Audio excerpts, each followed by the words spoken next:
ज्ञानाञ्जनशलाकया चक्षुरोन्मिलितं येन तस्मै श्रीगुरवे नमः।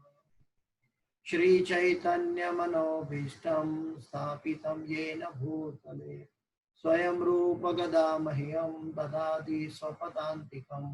वन्देऽहं श्रीगुरु श्रीयुतापदकमलं श्रीगुरु वैष्णवांश श्रीरूपं साग्रजातं सगणा रघुनाथान्वितं तं सजीवं साद्वैतं सावधूतं परिजनसहितं कृष्ण चैतन्यदेवं श्रीराधा कृष्णपादां सगणा ललिता श्रीविशाखान्वितां। हे कृष्ण करुणा सिंधु दीनबंधो जगत्पते गोपेश गोपिका कांत राधा कांत नमोस्तुते। तप्त कांचन गौरांगी राधे वृंदावनेश्वरी वृषभानुसुते देवी प्रणमामि हरिप्रिये। वाञ्छाकल्पतरुभ्यश्च कृपा सिन्धुभ्यैव च पतितानां पावनेभ्यो वैष्णवेभ्यो नमो नमः। श्री कृष्ण चैतन्य प्रभो नित्यानंद श्री अद्वैत गदाधर श्रीवासादि गौर भक्तवृंद। हरे कृष्णा कृष्ण कृष्ण हरे हरे, हरे राम राम राम हरे हरे। जयतां सुरतो पंगो मम मंदमति गति मत्सर्वस्वपदां भोजो राधा मदन मोहन। कृष्णाय वासुदेवाय देवकी नंदनाय च नंदगोपकुमाराय गोविंदाय नमो नमः, गोविंदाय नमो नमः। गोविंदाय नमो नमः। पंकजनाभाय नमः, पंकजमालिने नमः, पंकजनेत्राय नमस्ते पंकजांघ्रिये। पंचतत्त्वाकं कृष्ण भक्तरूप स्वरूपकं भक्तावतार भक्ताख्यं नमामि भक्त शक्तिकम्। नमो विष्णुपदाय कृष्ण प्रेष्ठाय भूति श्रीमते जय प्रताप स्वामी की नामिने नमः। आचार्य निताय कृपा प्रदायिने गौर कथा धामताय नमः। ओम विष्णुपदाय कृष्ण प्रेष्ठाय भूति श्रीमते भक्ति वेदांत स्वामी की नामिने नमस्ते सरस्वती देवी गौरवाणी निर्विशेष देवी सुदान। हरे कृष्णा। ओम नमो भगवते वासुदेवाय। ओम नमो भगवते वासुदेवाय। ओम नमो भगवते वासुदेवाय। नारायणमस्कृत्यं नरं चैव नरोत्तमं देवीं सरस्वतीं व्यासं ततो जयमुदीरयेत्। नष्टप्रायेषु भद्रेषु नित्यं भागवत सेवया भगवती उत्तम श्लोके भक्तिर्भवति नैष्ठकी। हरे कृष्णा। तो लास्ट क्लास में हम लोगों ने देखा था श्रीमद् भागवत के अंदर 10 विषयों की चर्चा हुई है। सर्ग, विसर्ग, स्थानम, पोषणम, उतयः, मन्वंतर, ईश्वर, निरोध, मुक्ति और आश्रय। तो ये 10 सब्जेक्ट की चर्चा हुई है श्रीमद् भागवत के अंतर्गत। सर्ग यानी कि फर्स्ट क्रिएशन, मेन क्रिएशन कैसे हुआ। विसर्ग यानी कि सेकेंडरी क्रिएशन जो ब्रह्मा जी ने किया। फिर स्थानम, हर एक प्लेनेटरी सिस्टम जो है ब्रह्मा जी ने जो बनाया 14 प्लेनेटरी सिस्टम, उसका एग्जैक्ट स्थान, उसकी दिशा, सब कुछ इसमें मौजूद है। फिर भक्तों का कैसे पोषण होगा, भक्तों को कैसे मदद मिलेगी और वो सर्वाइवल होंगे, पोषणम। और कर्म वासना उसमें कैसे होगी, कर्म करने की चेष्टा। फिर ब्रह्मा के एक दिन में 14 मनु होते हैं, तो मनवंतर के बारे में बताया। उसके अंदर ईश्वर कौन है वो बताया, भगवान कौन है। फिर जो क्रिएशन किया था उसका एनिहिलेशन रिवर्स गियर में कैसे होगा वो बताया। और उसके बाद मुक्ति कैसे मिलेगी और आश्रय, भगवान का आश्रय कैसे मिलेगा। तो आज हम सर्ग के बारे में बात करेंगे। वैसे अलग अलग स्कंद में अलग अलग विषयों की चर्चा हुई है, लेकिन अभी हम सर्ग की बात करेंगे। सर्ग यानी कि फर्स्ट क्रिएशन। जैसे कि हम सब लोग जानते हैं, पहले भी डिस्कस कर चुके हैं, कुछ नए होंगे तो शायद उनको पता ना हो। गॉड डेमीगॉड इनकारनेशन की जो लिंक है उसके अंदर भी ये बहुत अच्छी तरह चर्चा किया हुआ है। तो वो सर्ग क्या है, भगवान कौन है, इसके बारे में चर्चा करेंगे। जैसे कि हम सब जानते हैं, ब्रह्म संहिता में ब्रह्मा जी कहते हैं ईश्वर परमः कृष्ण सच्चिदानंद विग्रह अनादिरादिर गोविंद सर्व कारण कारण। तो भगवान के बारे में ब्रह्मा जी बताते हैं ईश्वर परमः कृष्ण। यहाँ पे श्रीमद् भागवत में वेद व्यासी भी कहते हैं तेजांच कला पुंसा कृष्णस्तु भगवान से। तो सभी जगह, इवन भगवत गीता में अर्जुन भी कहते हैं कि परम ब्रह्म परम धाम पवित्रम परमम भवम। वो भगवान के बारे में काफी एक्सप्लेनेशन कर रहा है अर्जुन भी। और उसमें असीत, नारद, देवल, व्यास, ब्रह्मा सभी भगवान श्री कृष्ण के बारे में बताए। वहां तक कि श्रीमद् भागवत जो वेद व्यास जो श्रीमद् भागवत के रचयिता है, उनके पिता पराशर मुनि ने भगवान के 6 ऐश्वर्य के बारे में बताया कि जो उनको पूर्ण रूपेण पूर्ण पुरुषोत्तम भगवान कहा जा सकता है, उनके बारे में बताया। तो वो भगवान श्री कृष्ण कौन है और कैसे उनको जाने, तो कैसे उनको जाने भगवान के बारे में, तो इसके लिए हमें श्रीमद् भागवत के अंतर्गत थोड़ा बहुत जाना होगा। जैसे कि हम जानते हैं कि गोलोक वृंदावन धाम में भगवान श्री कृष्ण वहां से एक कदम भी बाहर पांव नहीं रखते। श्वेत द्वीप में भगवान अपने अंतरंग भक्तों के साथ सदैव आनंद में विचरण कर रहे हैं। उनका पहला एक्सपांशन हुआ दाहिने हाथ से, जो बलराम जी कहा गया, जो संकर्षण, मूल संकर्षण कहा गया। उसके बाद में महाशंकर्षण, दूसरा संकर्षण। उनके बाद में अनिरुद्ध और प्रद्युम्न प्रकट हुए। उनके बाद में नारायण भगवान प्रकट हुए। नारायण भगवान के बाद में अनिरुद्ध और प्रद्युम्न, और उनके बाद में पहला पुरुष अवतार हुआ जो महाविष्णु कहलाया, कारणोदक्षाय भूषण में विहार करते हैं।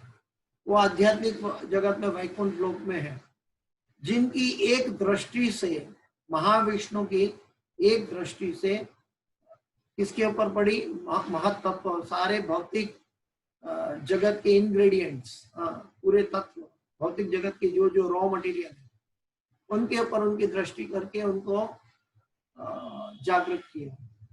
तो ये महाविष्णु है। महाविष्णु के बारे में हम सब जान चुके हैं, कई बार चर्चा कर चुके हैं। फिर से कि उनके शरीर के एक एक छिद्रों से एक एक ब्रह्मांड निकलता है। जैसे कि हम यहाँ पे इस श्रीमद् भागवत के अंदर देखते हैं कि ये सभी अलग अलग ब्रह्मांड है जो महाविष्णु से निकले हुए हैं। उसमें से ये एक ब्रह्मांड है जहाँ गोलोक वृंदावन है, जो सबसे पहले वैकुंठ जगत में सबसे ऊपर है। और हर एक ब्रह्मांड में महाविष्णु का अंश जाता है, जो हम भगवान के रूप में यहाँ पे देख रहे हैं, जो यहाँ पे है। तो हर एक ब्रह्मांड में जो भगवान विष्णु का एक अंश जाता है, वो अंश है गर्भोदक्षाय विष्णु। तो गर्भोदक्षाय विष्णु जो है, गर्भोदक्षाय विष्णु जो है, उनकी नाभि कमल से हर एक ब्रह्मांड में गर्भोदक्षाय विष्णु जाते हैं, और उनकी नाभि कमल से ब्रह्मा जी प्रकट होते हैं। और ब्रह्मा जी वो ब्रह्मांड के प्रथम जीव तत्व कहलाते हैं। ब्रह्मा जी, जिसका दूसरा नाम है स्वयंभू, क्योंकि वो भगवान विष्णु की नाभि कमल से स्वयं प्रकट हुए। उनके लिए माता पिता नहीं है, माता पिता दोनों भगवान गर्भोदक्षाय विष्णु है। तो उनको स्वयंभू भी कहा जाता है। तो वो ब्रह्मा जी है, जो वो पर्टिकुलर ब्रह्मांड का एक प्रथम जीवात्मा है। वो ब्रह्मा जी आगे बाहर कमल पर आकर देखते हैं तो चारों तरफ अंधेरा छाया हुआ है। उन्होंने देखा कि मैं यहाँ कहाँ आया, उनको अपने बारे में भी पता नहीं है, वो मैं कहाँ आया, मैं क्या कर रहा हूँ, ये चारों तरफ अंधकार है, कोई दिशा नहीं दिख रही है। वो ब्रह्मा जी वापस कमल की डांडी से भगवान महाविष्णु के पेट में वापस जाते हैं, और वहां हजारों साल देखते हैं, लेकिन उनको अपना मूल नजर नहीं आता। वापस वो कमल की डांडी से आकर कमल के ऊपर बैठते हैं, तब उनको आवाज सुनाई देती है। आवाज सुनाई देती है क्या? तप, तप करो करके भगवान ने तेने ब्रह्म हृदय आदि कवये मुह्यंती यत् सूर्य, ब्रह्मा जी को तप करने का आदेश दिया। उसके बाद ब्रह्मा जी ब्रह्मलोक के 1000 साल तप किया। तप करने के बाद ब्रह्मा जी को विसर्ग यानी कि दूसरा क्रिएशन, वो ब्रह्मांड के अंदर 14 प्लेनेटरी सिस्टम और 33 करोड़ देवी देवता, जैसे जैसे जो जो देवी देवता की आवश्यकता हुई उस अनुसार वो देवी देवता का क्रिएशन करने की कैसे करेंगे वो बात बताई। श्रीमद् भागवत के दूसरे स्कंद में ये बात आती है, उसमें बताते हैं कि ब्रह्मा जी ने हर एक कण में, सृष्टि के हर एक कण में भगवान विष्णु की विद्वत्ता पाई। और क्योंकि भगवान विष्णु यानी गर्भदक्षय विष्णु का तत्व उसमें था, और वहां से उसी वजह से ब्रह्मा जी क्रिएशन कर पाए। इसका मतलब क्या है कि Brahma ji is an engineer, वो इंजीनियर है, और भगवान जो है वो मालिक है। अभी जो ब्रह्मा जी प्रकट हुए थे, वो ब्रह्मा जी के हृदय में भी गर्भोदक्षय विष्णु का अंश गया। तो गर्भोदक्षय विष्णु का अंश गया, उनको हम जानते हैं क्षीरोदक्षय विष्णु कहते हैं, जिसको हम परमात्मा के रूप से नाम के जानते हैं। जो परमात्मा है वो क्षीरोदक्षय विष्णु है। वो हमारे हृदय में हमारे जीवात्मा के कर्मों का सभी उपद्रष्टा अनुमंता जो सभी चीजों का अनुमति देते हैं और हमारे कर्मों के बारे में पूरा हिसाब रखते हैं, परमात्मा। और वो परमात्मा जो है हर एक जीव के अंदर 84 लाख योनि के जीव के अंदर मौजूद है। तो 84 लाख योनि के जीव के अंदर जो आत्माएं हैं, वो आत्मा के साथ परमात्मा जुड़ी हुई है, और वो परमात्मा उपद्रष्टा अनुमंता जीवों को पूरा गाइड करते हैं कि कैसे क्या करना है, उनको सही क्या है गलत क्या है, और अपना सर्वाइवल भगवान विष्णु को कहते हैं मेंटेनर। वो जीव को अपना बॉडी जो जिस योनि में है उस बॉडी को कैसे मेंटेन करना है उसका उपदेश देते हैं। तो वैसे इसके अलावा भी मनुष्य योनि में साथ साथ ये भी बताते हैं कि कर्म योनि है, कि यहाँ से हम कर्म करके हमारी उन्नति आगे जा सकते हैं।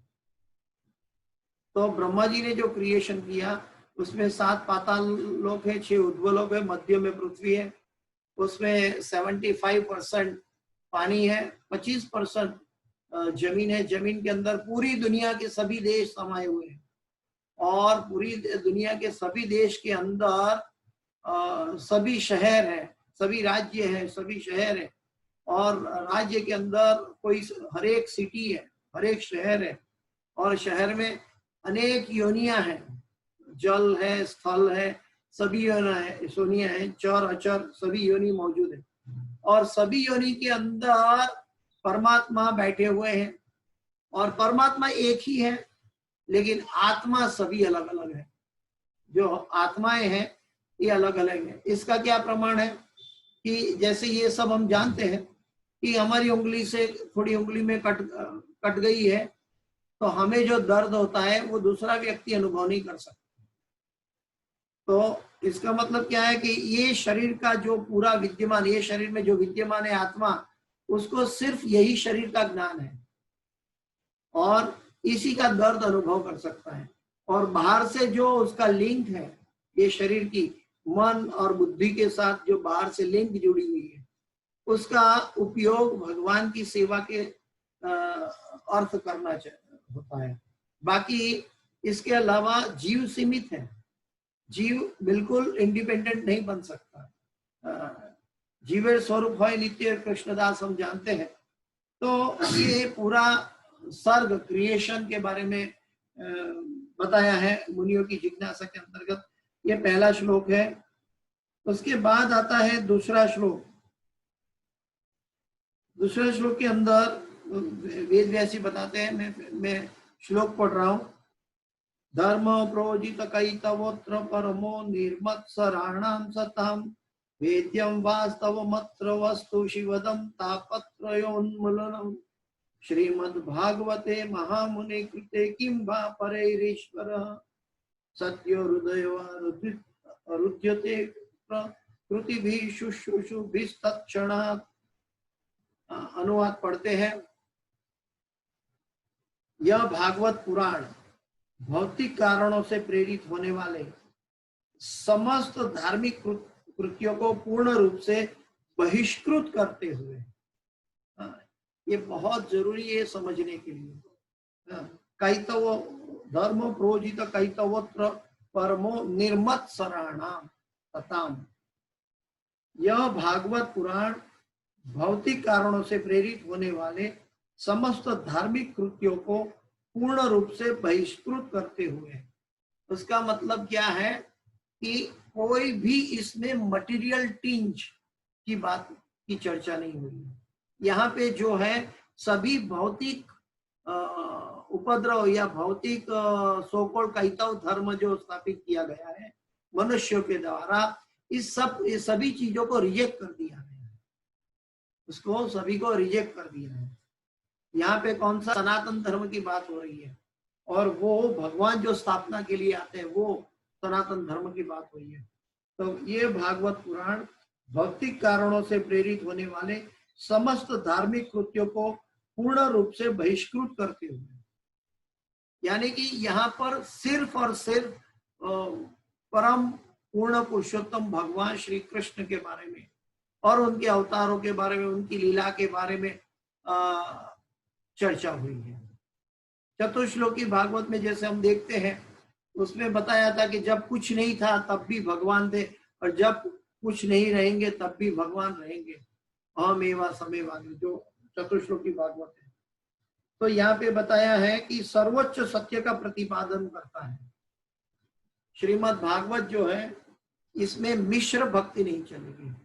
जैसे कि हम सब जानते हैं कि भगवत गीता हमें पशु मेंटालिटी से, पशु बुद्धि से मनुष्य बुद्धि में लेकर आता है भगवत गीता, लेकिन श्रीमद् भागवत जो है वो मनुष्य से भक्त की बुद्धि में लेकर जाता है।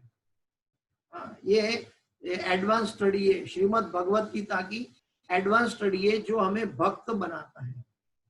और श्री चैतन्य चरितामृतम है वो इससे भी फर्दर एडवांस स्टडी है जो हमें पीएचडी लेवल तक का भगवान के बारे में लीलाओं का ज्ञान देता है।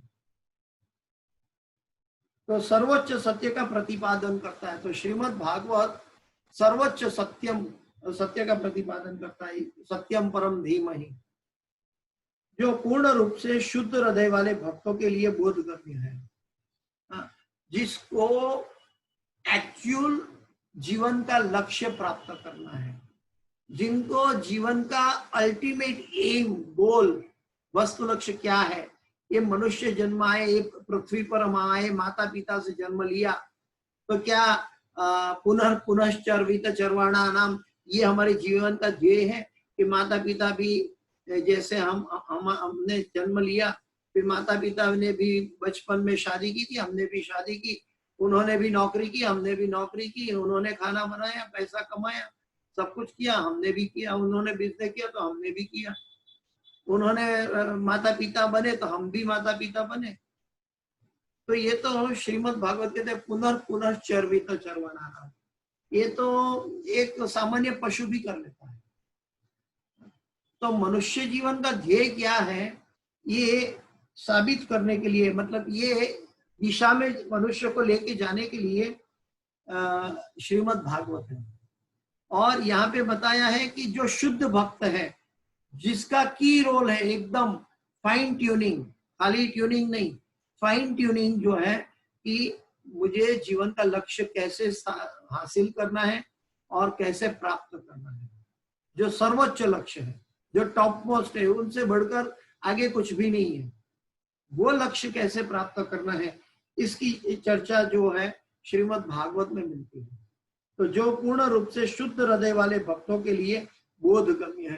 तो शुद्ध भक्त क्या कहते हैं, जैसे कि एक उदाहरण लेते हैं हनुमान जी का। हनुमान जी शुद्ध भक्त थे और दासानुदास भक्त, दास्य भक्ति उन्होंने की। और दास्य भक्ति जब भगवान राम का राज्याभिषेक अयोध्या में होने वाला था तो भगवान राम सभी वानरों को कुछ न कुछ गिफ्ट, बख्शिश दे रहे थे। तो बख्शिश दे रहे थे तो लास्ट में हनुमान जी रह गए। तो हनुमान जी तरफ भगवान राम ने नजर की, तो भगवान राम ने अपनी माला निकाल के हनुमान को दे दी। तो हनुमान जी देखे, रही यार मुझे तो राम चाहिए, मैं माला लेकर क्या करूंगा। तो उन्होंने तो, हनुमान जी ने तो माला तोड़ दी और एक एक मोती उसमें से गिराने लगे। बोले इसमें तो राम दिखते नहीं, ये राम कहाँ है, मुझे तो राम का आश्रय चाहिए। तो जो शुद्ध भक्त है उनका बोधगम्य क्या है कि अल्टीमेट भगवान राम की प्रसन्नता, भगवान कृष्ण की प्रसन्नता, राम और कृष्ण एक ही है, तो उनकी प्रसन्नता वो हेतु शुद्ध भक्त का रहता है। लेकिन हम, हमारा हेतु या बुद्धि से हम ये जानते हुए भी हम ऐसा कार्य करते हैं कि भगवान की प्रसन्नता के साथ साथ हमारी प्रसन्नता भी पले, इसको कहते हैं मिश्र भक्ति। और मिश्र भक्ति यानी सकाम कर्म मनोधर्म की भक्ति, ये भक्ति हमें शुद्ध भक्ति से दूर रखती है। बोधगम्य क्या है कि जो शुद्ध भक्त का बोधगम्य क्या है कि एकमात्र भगवान की प्रसन्नता है, यह सर्वोच्च सत्य वास्तविकता है। ये परम वास्तविकता है, ये कोई इमेजिनेशन नहीं है, श्रीमद् भागवत का अंदर बताया है। और जो माया से पृथक होते हुए सबों के कल्याण के लिए है, ये माया से पृथक है। इस जगत के अंदर जैसे हमने पहले क्लास में देखा था, आगे आप पूर्व क्लास में देखा, इस जगत के अंदर कौन है, कौन विद्यमान है। श्री चैतन्य महाप्रभु ने देखा इस जगत में उनको कुछ नहीं दिखाई दे रहा, सिर्फ आत्माएं, सिर्फ परमात्मा और सिर्फ भगवान का नाम, इसके अलावा उनको कुछ नहीं दिखाई दे रहा था। क्योंकि 84 लाख योनि की सभी आत्माएं, तो उन्होंने अलग अलग शरीर धारण किया है, लेकिन शरीर तो सब नाशवंत है, तो ओरिजिनल नहीं है, ये माया का स्वरूप है। और बाकी सब पदार्थ है इस जगत के अंदर, जो भी हमारी चमड़े की आंखों से हम देखते हैं वो पदार्थ के रूप में है। न हम आत्मा को शरीर के बिना देख सकते हैं, न परमात्मा को। जब तक हम योगी और ध्यान में बैठ के हजारों साल तपस्या नहीं कर लेते, तब तक हम परमात्मा को भी प्रसन्न नहीं कर सकते। तो परमात्मा एक ही है, सारे जगत में एक ही परमात्मा है, क्षीरोदक्षाय विष्णु, और आत्माएं अनेक हैं 84 लाख योनि में अपने अपने कर्म के अनुसार। तो श्री चैतन्य महाप्रभु ने क्या देखा कि सभी आत्माएं फैली हुई है और परमात्मा है, और साथ साथ इसके अंदर, इस जगत के अंदर और कुछ है तो सिर्फ जो गोलोक की संपत्ति है वो भगवान का नाम। इसके अलावा सभी कुछ भौतिक माया का कारण है, पदार्थ है, सबों के कल्याण के लिए है। ऐसा सत्य 3 प्रकार के संतापों का समूल नष्ट करने वाला है। जो परम सत्य है, जो वासुदेव सत्य है, जिसको वासुदेव सत्य कहते हैं, जिसको सनातन सत्य कहते हैं, सत्यम परम धीमहि कहते हैं, जो भगवान श्री कृष्ण के बारे में बताया, वो उनका आश्रय लेने से क्या होगा कि हम प्रकृति के 3 गुणों से उन्मूलनम, उसमें उखड़कर बाहर आ सकते हैं। इस जगत के अंदर कोई भी व्यक्ति ऐसा नहीं है जो सत्वगुण, रजोगुण और तमोगुण का शिकार ना हो। इवन हर दिन में तीनों गुणों की अवस्था प्राप्त होती है। सुबह में सत्वगुण होता है, दोपहर को रजोगुण शुरू हो जाता है सूर्योदय के बाद में, और सूर्यास्त तक रजोगुण चलता है। उसके बाद में तमोगुण की वृद्धि होती है और पूरी रात हो जाती है, तब निष्क्रिय होकर सो जाते हैं। सो जाना भी, निष्क्रियता भी तमोगुण का लक्षण है। तो सत्वगुण और रजोगुण और तमोगुण इस जगत के लक्षण है। रजोगुण का मतलब है प्रोक्रिएशन करना, जैसे ब्रह्मा ने भी सृष्टि का सर्जन किया, ऐसे हर एक जीव प्रोक्रिएट करते हैं, हर एक जीव अपने संतान उत्पन्न करते हैं। वहां तक कि चींटी भी अपनी संतान उत्पन्न करती है। ये सब सेकेंडरी क्रिएशन है, लेकिन फिर भी हर एक जीव स्वतंत्र नहीं है। स्वतंत्र एकमात्र भगवान श्री कृष्ण है। हम सब क्रिएट करते हैं, हम अपने संतानों का दुख नहीं हर सकते, हम अपने संतानों का दुख नहीं हर सकते, हम अपने संतानों के पूर्व जन्म के पाप पुण्य उसको नाश नहीं कर सकते। तो ये जो चीज है हमारे अंदर, हम भगवान के पर आश्रित है। ऐसा सत्य तीन प्रकार के संतापों की सुमूल नष्ट करने वाला। ये तीन गुण के अंतर्गत तीन संताप है, आदि दैविक, आदि भौतिक और आदि आध्यात्मिक। आदि भौतिक यानी कि सभी दूसरे जीव सृष्टि हमें परेशान करते हैं भगवत भक्ति करने में। फिर आदि आध्यात्मिक यानी कि मेरा शरीर और मेरा मन मुझे भगवान की भक्ति की ओर नहीं लेके जाने देता है। कभी मेरी कमर दुखती है, कभी मेरा सर दुखता है, कभी मुझे मन भटकता है, मन की इच्छा नहीं है। तो मन और शरीर हम स्वयं हमारे दुश्मन बनते हैं, हमारा मन हमारा दुश्मन बनता है। फिर दूसरे जीव तत्व हमें भगवान की भक्ति नहीं करने देते हैं। कभी कभी बाजू में पड़ोसी में बड़ा सा लाउड स्पीकर चल रहा है और हम कीर्तन नहीं कर सकते हैं। कभी कभी हम चैंटिंग करने बैठे और एक मक्खी आके हमें हैरान करती है। तो हर एक अलग अलग जो जीव सृष्टि हमें परेशान करती है उसको कहते हैं आदि भौतिक मिजरी। और जब हम स्वयं तकलीफ में होते हैं मन और शरीर से, उसको कहते हैं आदि आध्यात्मिक मिजरी। और तीसरी मिजरी है आदि दैविक मिजरी, जो सूखापन, अति बाढ़ होता है या ज्वालामुखी, धरतीकंप और आजकल कोरोना वायरस फैला हुआ है, उसके पीछे भी आदि दैविक मिजरी छुपी हुई है जो हमें शायद दिखाई नहीं देते। चमड़े की आंख देखती है, चाइना ने किया है, लेकिन वो व्यक्ति के अंदर भी परमात्मा बैठा है जो उपद्रष्टा हनुमंता जो है, जो उनके कर्म के अनुसार उसको गलत पापमय दिशा में वो व्यक्ति जा रहा है, अपनी क्या बोलते हैं आंशिक स्वतंत्रता का दुरुपयोग कर रहा है। तो ऐसे तीन सत्य जो है इनको नष्ट करने वाला है क्या? श्रीमद् भागवतम। महामुनि व्यासदेव द्वारा अपनी परिपक्व अवस्था में, प्रभुपाद जी लिखते हैं अपनी परिपक्व अवस्था में। जैसे हम जानते हैं ये भी कि एक में से चार वेद बनने के बाद व्यासदेव जी ने सब कुछ देखा कि वेद, उपनिषद, पुराण सभी की रचना होने के बाद भी वेद व्यास जी संतुष्ट नहीं थे। उनको मन की संतुष्टि नहीं मिल रही थी, उनके ऊपर उदासीनता छाई हुई थी। हालांकि उन्होंने ये सभी कार्य लोक हितकारियों के लिए किया था, लेकिन फिर भी मन के ऊपर उदासीन छाई हुई थी। फिर उन्होंने अपने गुरु पर ध्यान किया। ये सब हम चर्चा कर चुके हैं।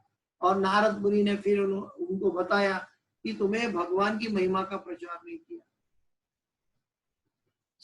तो ये अपनी परिपक्व अवस्था में, तो वो परिपक्व अवस्था में फिर भगवान की महिमा के गाने के लिए व्यासदेव जी ने ये श्रीमद् भागवत की रचना की और इसको लिखा गणेश जी ने। कल ही गणेश चतुर्थी गई है।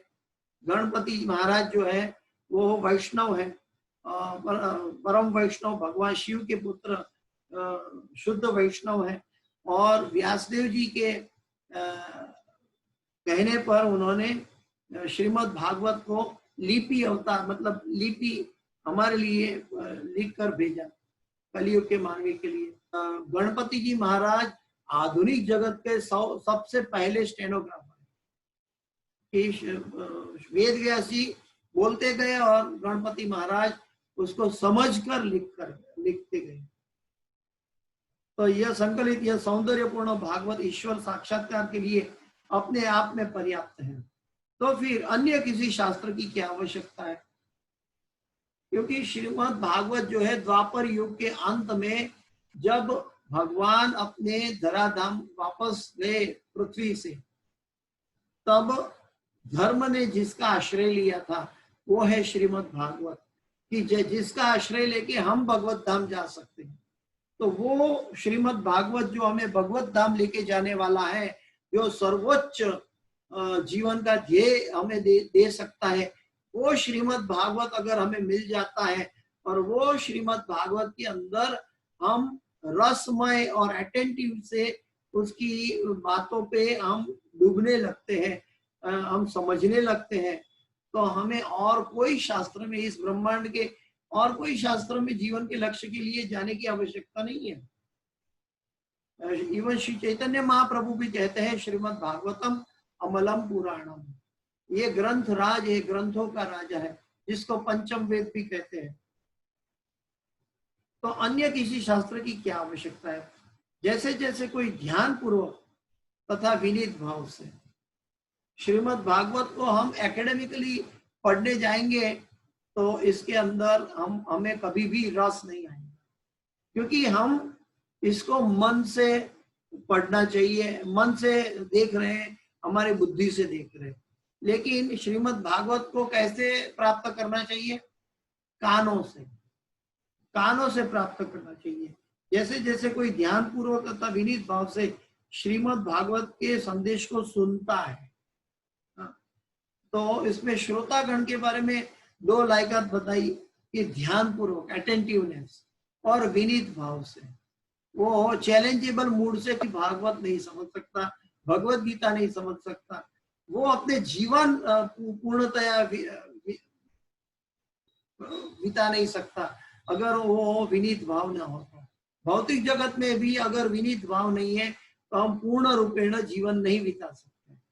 तो आध्यात्मिक जगत में भी आध्यात्मिक उपदेश प्राप्त करने के लिए भी हमें विनीत भाव रखना चाहिए।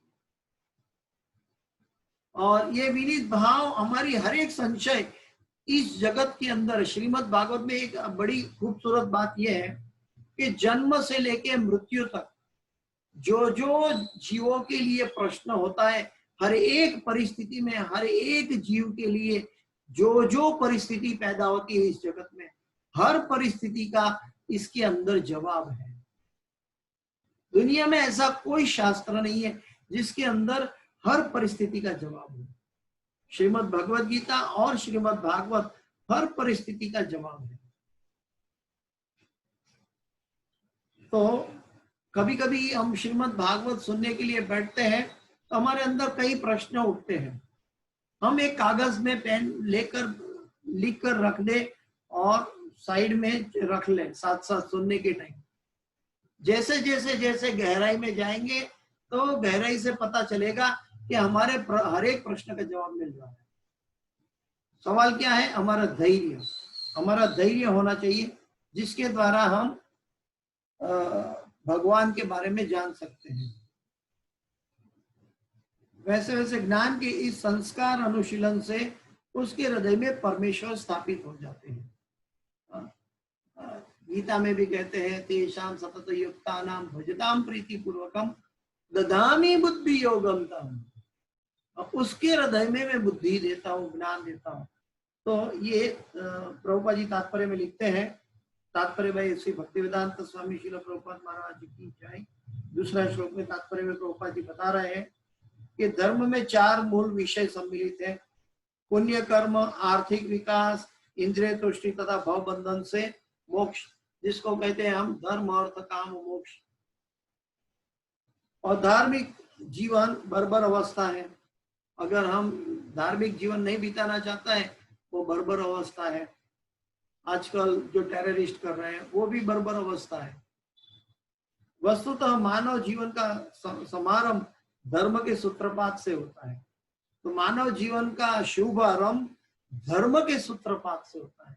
इसलिए भगवान कहते धर्म संस्थापनार्थाय, धर्म के सूत्रपात से हमारा जीवन होता है। तो धर्म का कार्य क्या है? जीव को ऊपर लेकर जाना, उन्नति करना, भगवान के पास प्रेम जगाना और जीवन का लक्ष्य भगवान की प्राप्ति करवाना, ये धर्म का कार्य है। तो धर्म, मानव जीवन का समारंभ धर्म के सूत्रपात से होता है। यानी कि हमारा जीवन खाली हमें लगता है कि मनुष्य जीवन माँ बाप के संतान है और इस जन्म में हम शादी करेंगे, बच्चे बनाएंगे, पैसा कमाएंगे और इंद्रिय तृप्ति करेंगे। तो ये जीवन का लक्ष्य नहीं, बल्कि धर्म का सूत्रपात से हमारा जन्म होता है। आहार, निद्रा, भय तथा मैथुन, ये पशु जीवन चार नियम के लक्षण है। जैसे हमने अभी चर्चा की, आहार, निद्रा, भय, मैथुन। आहार तो पशु भी खाता है, हम भी खाते हैं। निद्रा पशु भी लेता है, हम भी लेते हैं। पशु भी अपने आप को बचाता है, हम भी बचाते हैं। और पशु भी प्रोक्रिएट करता है, हम भी प्रोक्रिएट करते हैं। तो इसके अंदर पशु के अलावा, पशु बुद्धि के अलावा और क्या है? अगर हम अधार्मिक जीवन जीते हैं, शास्त्रों विरुद्ध जीवन जीते हैं, जिसको प्रभुपाद जी कहते हैं बर्बर अवस्था है, विकर्म है, तो वो पशु जीवन है।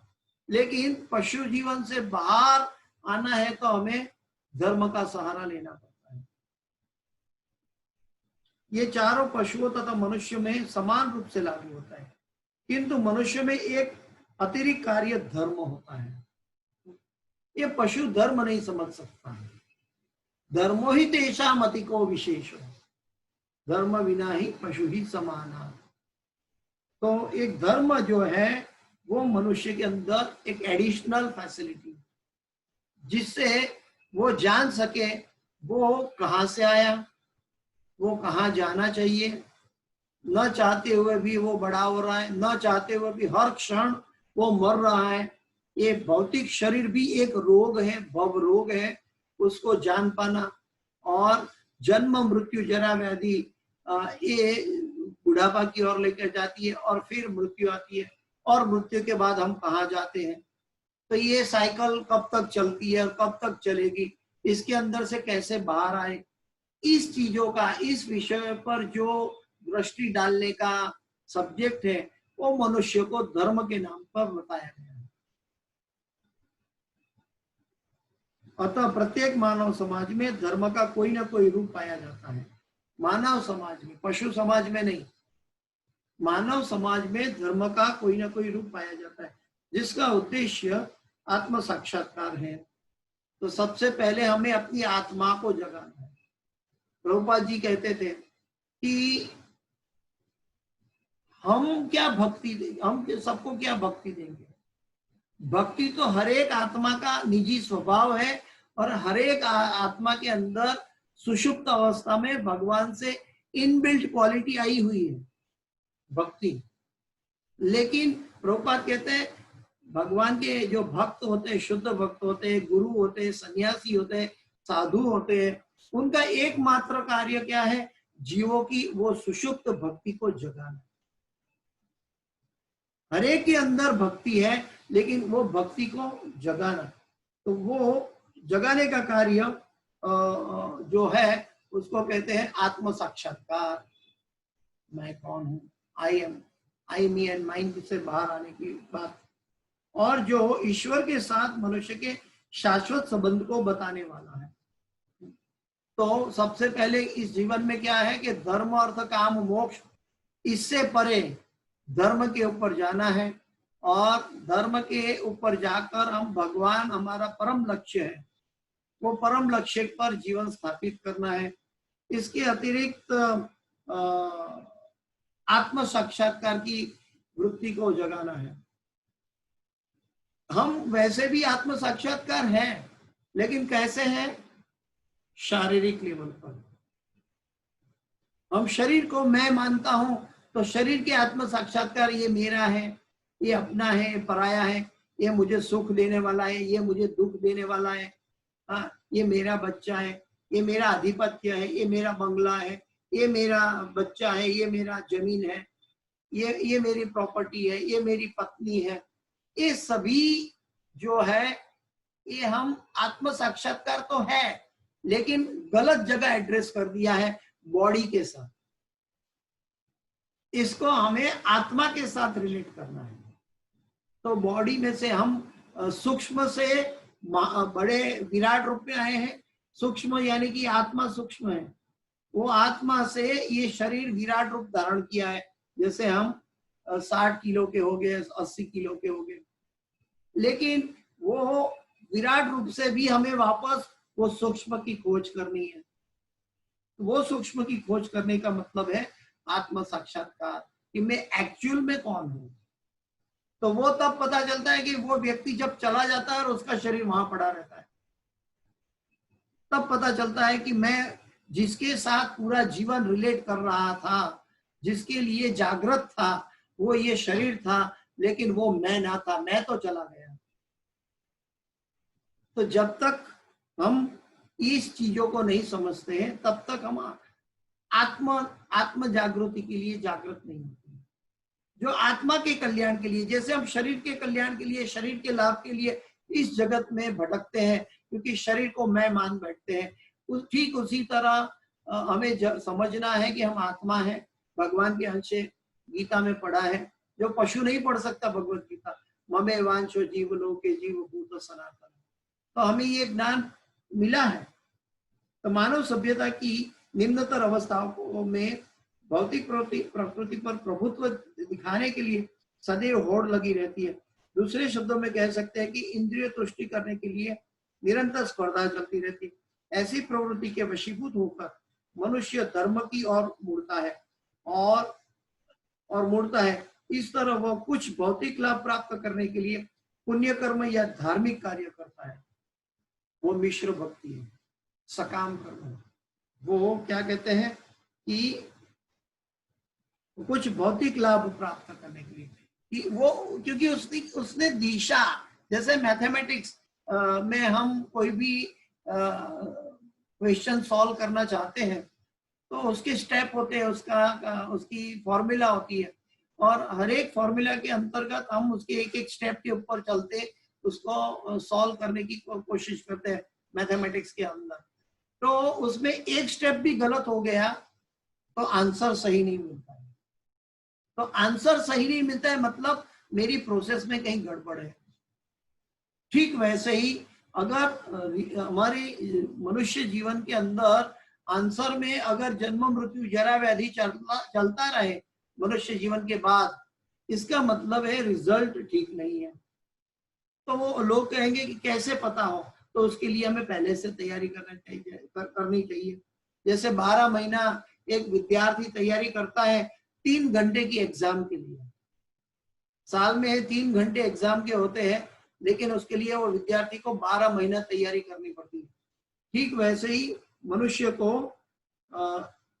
जीवन में आध्यात्मिक उन्नति प्राप्त करने के लिए ये पूरा जीवन उनके लिए 12 महीना के समान है, और मृत्यु उसकी एग्जाम है। तो वो एग्जाम में पास होने के लिए हमें अच्छा ट्यूटर चाहिए। ट्यूटर मतलब गुरु। वो गुरु मतलब हम कई स्कूलों में जाते हैं, कई ट्यूशन क्लास में जाते हैं, तो कौन से गुरु सही है, तो एंड रिजल्ट कौन देता है, कौन हमारी भक्ति को और आत्म उन्नति को जगाता है। आज संसार में हमें ऐसा खींचतान हो रही है गुरु के बारे में, लेकिन हमें खींचतान करने की जरूरत नहीं है। अगर गुरु के शिष्यों पर नजर डाले तो शिष्यों को पता चले, शिष्यों तो कौन उसका शिष्य भगवान की भक्ति की ओर आकृष्ट हो रहा है, कौन उनका शिष्य दृढ़ संकल्प लेके हरे कृष्ण महामंत्र का जप करता है, कौन उनका शिष्य अपनी आत्मा की उन्नति के लिए सीरियस साधना करता है। तो ये सब देखने से, ये एंड रिजल्ट है गुरु का, तो ये एंड रिजल्ट देखने से हम वो गुरु को बनाफिड समझ सकते हैं कि भाई ये गुरु का रिजल्ट जो है ये दिख रहा है। किंतु यदि ऐसे भौतिक लाभ अन्य साधनों से प्राप्त हो जाते तो तथाकथित धर्म उपेक्षित हो जाता है। प्रॉब्लम क्या है कि इस जगत में, इस मनुष्य जीवन में सबसे ज्यादा सुख और आनंद हम किसको मानते हैं, सेक्स को मानते हैं। हाँ, स्त्री पुरुष का संबंध को हम सबसे ज्यादा आनंद मानते हैं, जिसके पीछे श्रीमद् भागवत में बताया है, जिसके पीछे सारी दुनिया पागल है। लेकिन अगर हमें पता चल जाए कि ये हमारी यात्रा, जो जीव की यात्रा इटरनल है, इसके अंदर ये मनुष्य जीवन एक जंक्शन है, बाकी पशु योनि में भी सेक्स मिलने वाला है। ये कई लोग बोलते हैं आज आनंद कर लो कल किसने देखा है, तो उनके लिए ये जवाब है कि पशु योनि 84 लाख योनि में भी सेक्स उपलब्ध है, लेकिन धर्म उपलब्ध नहीं है। जो बुद्धिमान व्यक्ति है, जो उपलब्ध नहीं है उसको ग्रैब करता है ताकि उसको सर्वोच्च लक्ष्य हासिल हो। तो धर्म का प्राधान्यता वहीं पे आ जाती है, लेकिन वो किसको पता है, जो आत्म उन्नति के लिए जागृत हो, वो जो भक्त बनना चाहता है वो। तो मनुष्य की आर्थिक दृष्टि से संपन्न हो जाता है। ये बाकी जो भौतिक लाभ है आर्थिक दृष्टि से संपन्न हो जाते हैं। इस जगत की कोई भी परिस्थिति हम इस जगत के पदार्थों से या पैसों से खरीद सकते हैं, लेकिन पैसा क्या भगवान से छप कर आया? नहीं, इस जगत की संपत्ति है। असली पैसा यानी असली लक्ष्मी तो भगवान के चरणों में सेवा में उपलब्ध है। तो जो असली धन है हमारा वो भगवान की चरणों की सेवा है। जब महालक्ष्मी भगवान की सेवा कर रही है तो हम वो महालक्ष्मी को न देखकर इस जगत में जो करेंसी की नोट छपती है उसमें वो लक्ष्मी दिख रही है हमें। तो ये माया का प्रभाव है। तो प्रभुपाद जी कहते हैं कि मनुष्य की आर्थिक दृष्टि से ये संपन्न होता जा रहा है। अतः वर्तमान समय में वह धर्म में अधिक रुचि नहीं लेता। कौन? जिसको पैसों के पीछे मोह है। गिरजाघर यानी कि चर्च, मस्जिद या मंदिर एक तरह से अब धीरे धीरे कलयुग में निर्जन हो रहे हैं। लेकिन हम देख रहे हैं कि अंतरराष्ट्रीय कृष्ण भावनामृत संघ का मंदिर धीरे धीरे धीरे धीरे बढ़ता जा रहा है और उसमें भक्तों की भी वृद्धि होती जा रही है। तो ये क्या बताता है कि ये गुरु, ये प्रभुपाद जी का जो उपदेश है एज इट इज बताना, ये बोनाफाइड गुरु के दिशा में लेके जा रहा है, ये धर्म की दिशा में लेके जा रहा है। क्योंकि धर्म क्या है? आनंदम बुद्धिवर्धनम प्रतिपदम पूर्णामृता स्वादनम। कई लोग कई तो धर्म संसार में ऐसे हैं कि उसमें भी वृद्धि हो रही है, दिखाई देती है, लेकिन धर्म नहीं है। उसके धर्म गुरु भी स्कैंडल में मिलते हैं। वो सिर्फ क्वांटिटी बढ़ा रहे हैं लोगों की कि हमारी वृद्धि हो रही है, लेकिन क्वांटिटी, उसकी क्वालिटी नहीं बढ़ रही है। क्वालिटी का कहां से बढ़ेगी? जहां जीव का संबंध बोनाफाइड गुरु के द्वारा भगवान से होगा। अगर भगवान से संबंध होगा तो ही उसकी उन्नति हो सकती है। क्योंकि भगवान जो है ये जगत में चक्रवात है और भगवान ये चक्र से, ये भौतिक चक्र से बाहर है, स्थिर है, वो अस्थिर नहीं है। तो स्थिर के साथ संबंध जोड़ने से हमारी उन्नति हो सकती है, हम पानी से भव सागर से बाहर आ सकते हैं। तो इसके लिए हमें क्या करना है? अपने आप को गुरु के जरिए, प्रॉपर बोनाफाइड गुरु के जरिए, बोनाफाइड परंपरा में बोनाफाइड गुरु के जरिए अपने आप की आत्मा की जागृति के लिए हमें भगवान के साथ अपना रिश्ता जोड़ना है, जिसको कहते हैं हम दीक्षा। कई बार हम चमड़े की आंखों से ये देखते हैं कि ये गुरु अच्छा है, वो गुरु अच्छा है, ये गुरु ठीक है, मुझे ये गुरु के पास जाना है। हमें गुरु के पास जाने की दृष्टि नहीं रखनी है, ये बाह्य चमड़े की दृष्टि है। हमें आत्मा की दृष्टि से देखना है कि सभी प्रभुपाद जी के शिष्य हैं या बोनाफाइड गुरु परंपरा में है। हमारा उद्देश्य गुरु को सिलेक्ट करने के बजाय गुरु के उपदेशों से आत्मा की उन्नति की ओर जाना चाहिए। आत्मा की उन्नति की ओर अगर हम जाएंगे तो हमारा ध्येय आत्मा की उन्नति है। तो हमें व्यक्ति नहीं देखना है, बाह्य रूप। गीता में भी भगवान कहते हैं जब हम बाह्य रूप रंग देखना बंद करते हैं और आत्मा को आत्मा में देखते तब हम यथार्थ देखते हैं। तो प्रभुपाद जी जो हमारे बोनाफाइड गुरु है, शिक्षा गुरु है इस इस्कॉन संस्था में, तो उसमें भी उनके शिष्यगण हैं, उनका भी कार्य यही है जो प्रभुपाद ने दिखाया। तो जो हमें उपलब्ध है उस गुरु की शरण में जाना चाहिए। जब हमें गुरु में भेद दिखाई देता है तो हम धर्म की बात नहीं बल्कि कलयुग की बात कर रहे हैं। क्योंकि गुरु तत्व एक है और गुरु तत्व का कार्य एक है, जीव को भगवान से जोड़ना। इस संसार में कई ऐसे बोगस गुरु हैं जो कई तो धर्म चलाते हैं कि तुम्हें नौकरी नहीं है तो नौकरी मिल जाएगी, तुम्हें धन नहीं है तो धन मिलेगा, तुम्हें पत्नी नहीं है तो पत्नी मिल जाएगी, तुम्हें तंदुरुस्ती नहीं है तो तंदुरुस्ती मिल जाएगी। तुम कैसे भी रहो, सभी व्यवस्था रहो, लेकिन इस भौतिक जगत के कैद में रहो। ऐसे कई तो धर्म वाले साधु संत कलयुग में काफी मिलेंगे। लेकिन साधु का कार्य है जीव को भगवान के साथ संबंध स्थापित करके उनके कल्याण के लिए उनका पोषण करना। तो गुरु का कार्य है, गुरु एक तत्व है जो बलराम जी है, मूल तत्व है। तो प्रभुपाद जी कहते हैं कि लोगों की रुचि अभी अपने पूर्वजों द्वारा बनाए गए धार्मिक स्थलों में न होकर फैक्ट्रियों, दुकानों तथा सिनेमा घरों की ओर अधिक है। क्योंकि उनको टेम्पररी आनंद और टेम्पररी लाभ के पीछे भागता है। और टेम्पररी क्या है? शरीर टेम्पररी है, तो शरीर की इंद्रिय के पीछे भागता है। जो इंद्रिय 15 साल की उम्र में जो कार्य करती है वो 60 साल की उम्र में वो इंद्रिय कार्य नहीं कर सकती। तो इंद्रिय का कार्य भी संक्षिप्त है। अब कोई कहेगा तो फिर हम 15 साल की उम्र में आनंद कर लो, नहीं, क्योंकि ये इंद्रिय तो हर एक योनि में मिलने वाली है। ये इंद्रिय का आनंद हर एक योनि में मिलने वाला है। तो हमें जो नहीं मिलने वाला है 84 लाख योनि में, वो है मनुष्य जन्म में सिर्फ धर्म। धर्म ही तेषा मति को विशेष, और धर्म के लिए हमें बोनाफाइड दिशा में जाना होगा। इससे यह सिद्ध होता है कि धर्म का आचरण किसी ना किसी आर्थिक लाभ के लिए नहीं किया जाना चाहिए। आर्थिक लाभ से किया जाता है इस जगत के अंदर। आर्थिक लाभ की आवश्यकता इंद्रिय तृप्ति के लिए पड़ती है। प्राय इंद्रिय तृप्ति की खोज से उबकर मनुष्य मोक्ष की ओर मुड़ता है। जो हमारा वर्णाश्रम धर्म है, बाल्यावस्था, युवावस्था, वानप्रस्थ अवस्था और संन्यास अवस्था, जब हमारी इंद्रिय काम नहीं करती है तो ऑटोमेटिक हमें धीरे धीरे उससे विरक्ति होने लगती है और धीरे धीरे हम भगवान की धर्म की ओर मुड़ते हैं। तो ये वर्णाश्रम धर्म की व्यवस्था भगवान ने की है। तो कई लोग कहते हैं कि फिर युवानी में हमें धर्म क्यों करना है? युवानी में धर्म नहीं करोगे तो धर्म का जो थर्ड है वो प्राप्त नहीं हो पाएगा। धर्म स्थिर जीवन का लक्ष्य है, वो थर्ड बनेगा तभी स्थिर रहेगा। अगर वो वेला है, भक्ति लता का बहुत नाजुक वेला है तो वो मुड़ सकता है। तो प्रहलाद महाराज कहते हैं कि धर्म का आचरण और भगवान की भक्ति बचपन 5 साल की उम्र से शुरू हो जानी चाहिए, और 5 साल में भक्ति सिर्फ माँ बाप के संस्कारों के द्वारा शुरू होती है।